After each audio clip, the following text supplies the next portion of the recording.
Malam masih menggantung gelap dan dingin. Belum terdengar suara derap langkah maupun ucap manusia. Yang mana artinya malam masih berhak berunjuk rupa. Belum boleh disentuh fajar pagi. Sesekali terdengar burung hantu bersiul membunyikan suara dalam gelap tertutup daun-daun rimbun pepohonan. Mungkin memanggil teman, mungkin juga sekedar pamer. Di bawahnya kerasa kerusuk dedaunan kering diterabas kadal atau bunglon. Ikut mengisi harmoni malam yang sepi, ditambah nyanyian-nyanyian panjang jangkrik dan hewan-hewan genderang malam lainnya saling sahut nyaring, menjadi latar malam seperti biasanya. Memang seharusnya demikian. Malam hari adalah hak mereka untuk berisik, lalu kemudian di siang harinya mereka menyingkirkan diri, bersembunyi. Akan tetapi di malam yang sesunyi dan sealami itu, anggrek masih terjaga sambil terisak menangis. Sebelumnya, ia amat sangat riang ketika tahu bahwa ayahnya bernama Firman. Itu artinya, om yang diceritakan Mawar itulah ayahnya. Hampir pasti, 90% Siapa yang tak bahagia ketika rasa ingin tahunya sedikit lagi terjawab? Apalagi ini bukan sekedar rasa ingin tahu saja. Ini juga tentang rindu yang tiba-tiba menyerang batin dan hatinya akhir-akhir ini. Bu, ternyata Bapak masih hidup. Ibu lihat, ini foto Bapak sama teman kerjanya. Anggrek dengan girang dan penuh semangat menunjuk-nunjuk gambar yang dikirimkan ayah Mawar. Matanya berkaca bahagia. Selama 20 tahun, ia belum pernah merasa sebahagia itu. Akan tetapi, lain lagi ekspresi ibunya. Justru, sang ibu lebih terlihat kaget dan takut setengah mati beraduk satu di batinnya. Alisnya menegang dengan mata lebih menonjol dari biasa. Dan mulut yang kaku terbuka. Ditatapnya cermat foto yang ditunjukkan anggrek. Ia lalu beringsut mundur. Tidak, Neng. Tidak mungkin itu dia. Sudah, tidak usah bahas lelaki itu lagi. Ibunya memalingkan muka, meruntuhkan semangat anggrek yang menggebu. Tapi kenapa, Bu? Bukankah ibu juga merindukan Bapak? Ayo kita cari Bapak, Bu, supaya kita tidak perlu bertanya-tanya lagi soal dia. Anggrek bersikeras. Ia sudah terlanjur berharap.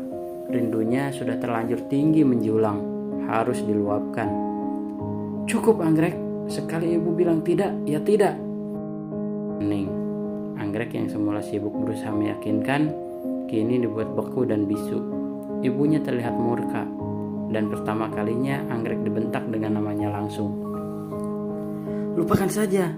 Kita sudah cukup bahagia hidup berdua. Ibunya memalingkan muka. Semangat anggrek runtuh. Dengan raut pucat, ia menatap ibunya lekat. Suaranya bergetar. Bu, apa yang sebenarnya terjadi? Takut-takut ia bertanya. Ia pun gemetar. Tak pernah sebelumnya ibunya begitu marah. Atau jangan-jangan Bapak pergi karena ibu... Mata ibunya melotot. Habis kesabaran. Tangan kanannya baru saja menghentikan anggrek yang masih ingin membujuknya. Sebuah tamparan mendarat keras di pipi kiri anak gadisnya.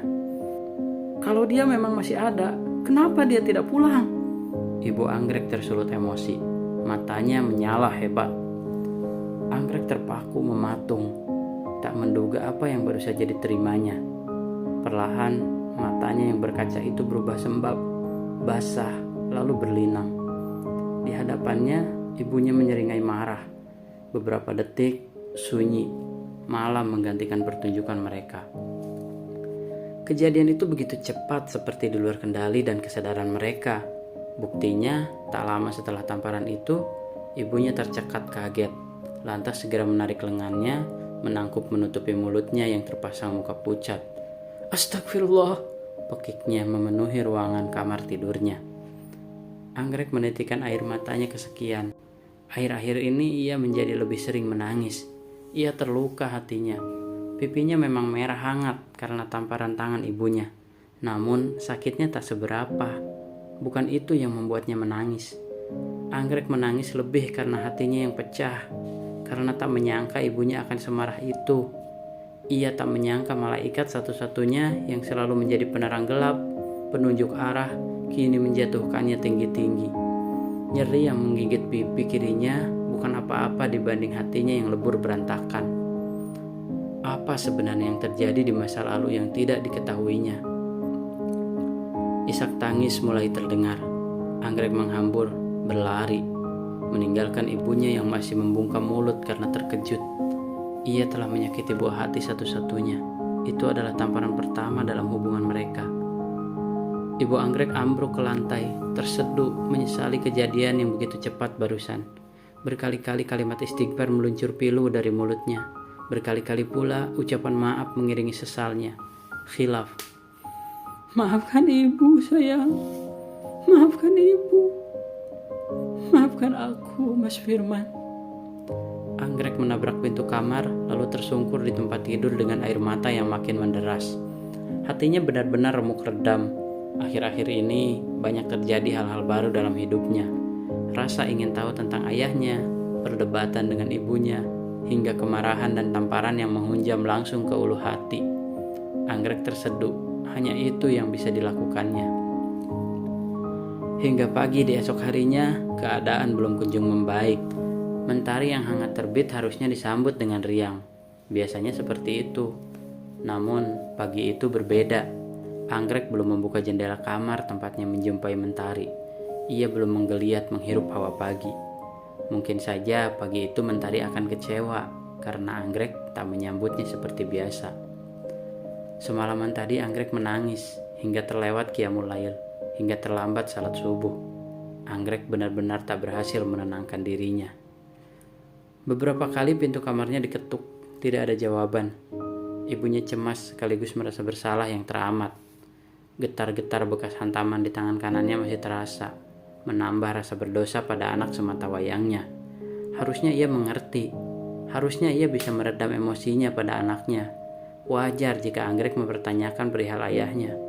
Bukankah sejak lahir, Anggrek memang tidak pernah bertemu dengan ayahnya? Sesal menggurat di wajah ibu Anggrek, berharap semua baik-baik saja. Jika diingat-ingat lagi, memanglah masa lalunya bersama buah hatinya cukup getir untuk dikenang. Sejak Anggrek lahir, tumbuh, dan dewasa seperti kini, ia memang tak pernah mendapatkan cerita tentang sosok seorang ayah. Selama 20 tahun, pria yang pernah diceritakan kisah hidupnya pada Anggrek hanya satu. Itulah Nabi Muhammad SAW melalui sirah nabawiyah. Selain itu, tidak ada yang lain. Anggrek kecil yang malang. Kekosongan hatinya akan sosok pelindung seperti ayah membuat dirinya asal menebak. Beberapa kali pelanggan yang berbelanja di warung ibunya dipeluknya dan dipanggil ayah, membuat ibunya berkali-kali harus meminta maaf pada pelanggan tersebut. Lagi, bukan hanya satu orang pelanggan itu saja, bahkan kadang penjual keliling yang kebetulan lewat pun dikejarnya, membuat penjual keliling itu salah tingkah. Demikian masa kecil Anggrek dalam kenangan ibunya, cukup memprihatinkan. Meski begitu, seiring waktu berjalan, kekosongan di hati sang anak mulai terpinggirkan oleh kesibukan sehari-harinya. Bersekolah, membantu orang tuanya, dan kesibukannya yang lain menjadikannya abai dan tak lagi peduli. Hingga kemudian akhirnya dirinya dibuat iri pada Mawar, gadis kecil yang ditolongnya tempo hari. Ibunya mengetuk pintu kamar kesekian kali. Tak juga ada jawaban. Jelas ibunya makin merasa tak nyaman. Ibu mana yang akan tenang-tenang saja ketika ia tahu ada masalah dengan anaknya? Apalagi masalah itu adalah karena dirinya juga. Neng, maafkan ibu nak. Ibu sudah keterlaluan. Neng, buka pintunya. Sarapan dulu. Ibu sudah siapkan di dapur. Neng. Ibunya mulai tak sabar. Ketukan demi ketukan, panggilan demi panggilan tak dijawab. Entah Anggrek sedang tertidur atau masih marah. Mungkin ia perlu memaksa masuk tanpa menunggu jawaban. Ditekannya gagang pintu ke bawah. Pintunya tak dikunci. Ibunya lalu membuka pintu kamar anak gadisnya, melangkahkan satu kaki kanan dan terbelalak kaget. Kamar Anggrek sudah rapi dan kosong. Anggrek tidak ada di sana. Anggrek digantikan oleh sepucuk kertas yang tergeletak di badan kasur.